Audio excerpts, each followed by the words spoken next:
नमस्कार 99 न्यूज के इस बुलेटिन में आपका स्वागत है। मैं हूं आपके साथ सोमनाथ तिवारी। बढ़ते हैं आज की खबरों की ओर। मानसून के दस्तक देते ही ग्रामीणों में बाढ़ के खतरे को लेकर भय व्याप्त है। कुमारदुबी रेलवे ओवरब्रिज निर्माण का कार्य चल रहा है, जिसके कारण झील का पानी में जलजमाव होना चालू हो गया है। सिवलीबाड़ी पूरब पंचायत के ग्रामीणों में भय के माहौल में जीने को मजबूर हैं। गौरतलब है कि वर्ष 2018 में सद्भाव कंपनी द्वारा झील के पानी को इसी तरह रोककर ऊपर से डायवर्जन बनाया था। इसके कारण क्षेत्र में बाढ़ आ गई थी, जिसके कारण सैकड़ों घर प्रभावित हुए थे।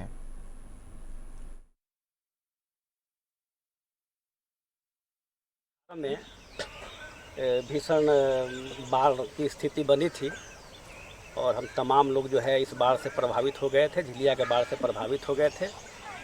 तो पिछले बार सद्भाव कंपनी के चलते जो है झिलिया नदी में बाढ़ आया था और रातों रात जो है पानी एक बैग घर में घुसने लगा। हम तमाम लोग घर द्वार में सारा सामान छोड़कर यहाँ से भाग गए और पूरा पानी जो है झिलिया का घर में घुस गया और घुसने के बाद काफ़ी सामान का भी नुकसान हुआ, जान माल का भी जो है नुकसान हुआ।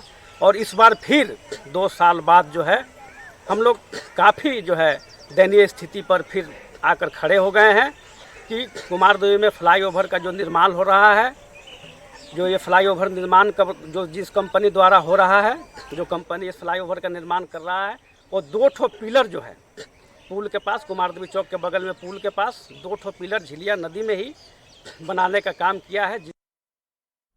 राजस्थान में सत्तारूढ़ कांग्रेस में आपसी खींचतान और मनमुटाव का दायरा बढ़ता जा रहा है। पहले मुख्यमंत्री अशोक गहलोत और पूर्व उप मुख्यमंत्री सचिन पायलट के बीच ही मनमुटाव था, लेकिन अब राज्य में सत्ता और संगठन के कुनबे में आपसी कलह खुलकर सामने आने लगी है। हालात ये है कि आधे से ज़्यादा मंत्रियों में आपसी बातचीत नहीं है। मंत्रियों के बीच बातचीत नहीं होने से सरकार का कामकाज भी प्रभावित हो रहा है। कांग्रेस विधायक खुलकर मंत्रियों पर अनदेखी और भ्रष्टाचार के आरोप लगा रहे हैं। जिस तरह से आपसी मनमुटाव और खींचतान बढ़ती जा रही है, उससे कभी भी बड़ा राजनीतिक विस्फोट होने की संभावना से नकारा नहीं जा सकता है। मंत्रियों ने एक दूसरे के काम नहीं करने और अंतर्विभागीय मामलों को लेकर मतभेद है।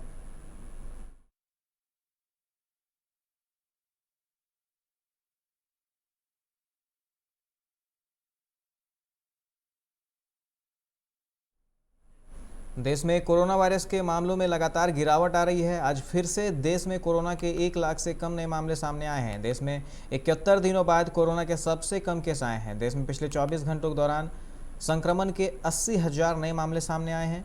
केंद्रीय स्वास्थ्य मंत्रालय के ताज़ा आंकड़ों के मुताबिक देश में बीते 24 घंटों के दौरान कोरोना संक्रमण के 80,834 नए मामले सामने आए हैं। वहीं इस दौरान 3,303 लोगों की मौत भी हुई है।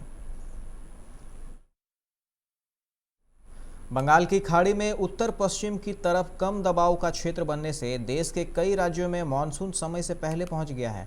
ओडिशा और गंगा से लगे पश्चिम बंगाल के इलाकों में भारी बारिश की संभावना है। तो वहीं अगले 24 घंटे में उत्तर प्रदेश, बिहार, झारखंड, महाराष्ट्र, छत्तीसगढ़ सहित कई राज्यों में बारिश का अलर्ट जारी किया गया है। मध्य भारत तक पहुँच चुका मानसून देश के उत्तरी इलाकों की ओर तेजी से बढ़ रहा है।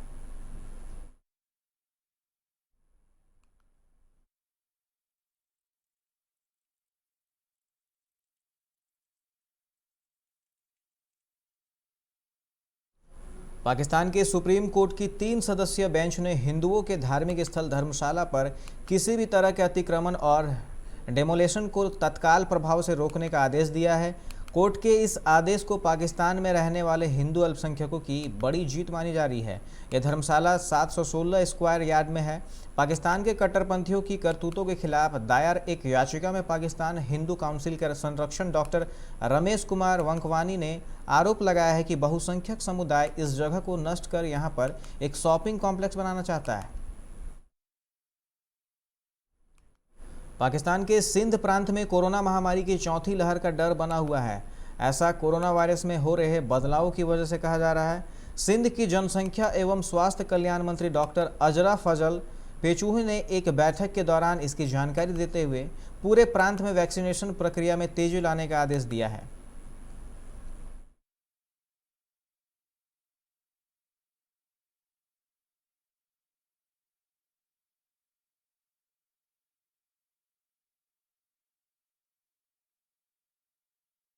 सीरिया के एक अस्पताल में हुए मिसाइल हमले में 13 लोगों की मौत हो गई है, जबकि काफ़ी संख्या में लोग घायल हो गए हैं। अधिकार कार्यकर्ता और सहायता समूह ने यह जानकारी दी है। हालांकि अभी तक यह स्पष्ट नहीं हो सका है कि हमले के पीछे किसका हाथ है, पर ये हमले उन स्थानों से किए गए हैं जहां सरकारी सैनिक और कुर्द लड़ाके तैनात हैं।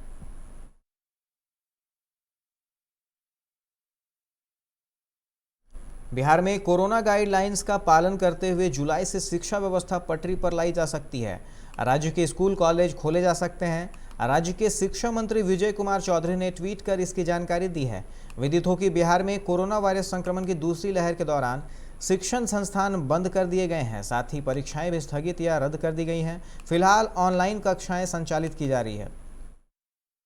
बिहार में मौत के आंकड़ों ने नया रिकॉर्ड बना दिया है। मौत का ग्राफ जिस तेजी से आगे बढ़ रहा है, इससे साफ हो रहा है कि एक दिन में 362 लोगों की मौत हुई है।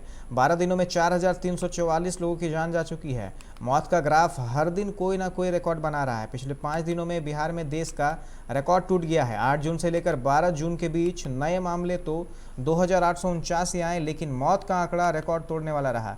इन 5 दिनों में 4083 लोगों की मौत हुई है। पटना के होटल में प्रेमी जोड़े ने सुसाइड की कोशिश की। दोनों ने अपने गले को ब्लेड से काट लिया है। दोनों की हालत गंभीर है और पीएमसीएच में इलाज चल रहा है। यह घटना पटना के पाटलिपुत्र थाना के तहत कुजरी इलाके की है। सुसाइड की कोशिश करने वाले लड़के का नाम अजय कुमार है, जबकि लड़की का नाम चंचल कुमारी है। बिहार में मानसून दस्तक दे चुकी है। बीते 2-3 दिनों से राज्य के कई हिस्सों में हो रही बारिश के बाद मौसम विज्ञान केंद्र ने राज्य में मानसून आने की आधिकारिक घोषणा कर दी है। आनिसाबाद स्थित मौसम विज्ञान केंद्र के निदेशक विवेक सिन्हा ने कहा कि दक्षिण पश्चिम मानसून का बिहार में प्रवेश हो गया है तथा मानसून की रेखा दरभंगा शहर तक पहुंच गई है। अगले 24 घंटों के दौरान पूरे राज्य में छा जाने की संभावना है।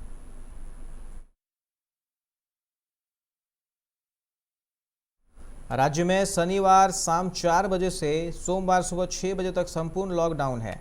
इस वजह से झारखंड के हर जिले में आज सुबह से बाजार पूरी तरह से बंद दिखे।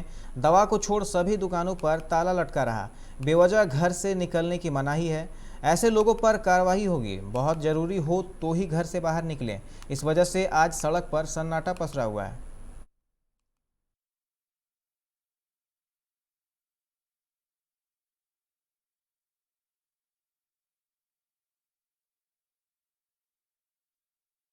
अभी के इस बुलेटिन में फिलहाल इतना ही। तमाम खबरों के लिए आप देखते रहे 99 न्यूज। नमस्कार।